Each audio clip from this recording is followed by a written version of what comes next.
always talk about making sure that your actual search criteria is not too narrow at first, right? Yep. Can you talk a little bit about what that principle that you teach your clients on a regular basis? Yep, absolutely. So, in terms of criteria, when we put filters on a search, we have to remember that those are, limiting criteria. So, if we put three bedrooms, we're not going to see any two-bedroom properties.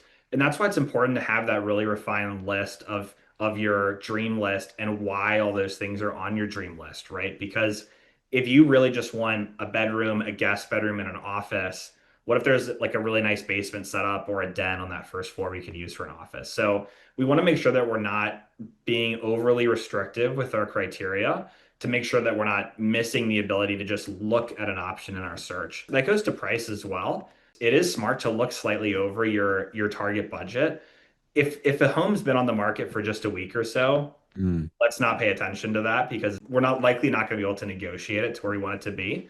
But if something's been sitting for a few months, if it's over your budget, that's very likely a property we can negotiate on. Now, it's going to depend on the seller and how willing to negotiate they are, but sometimes it's worth a shot. Sometimes buyers are surprised or even worse surprised by how low a seller is willing to go to get out of a property that they're no longer interested in holding on to.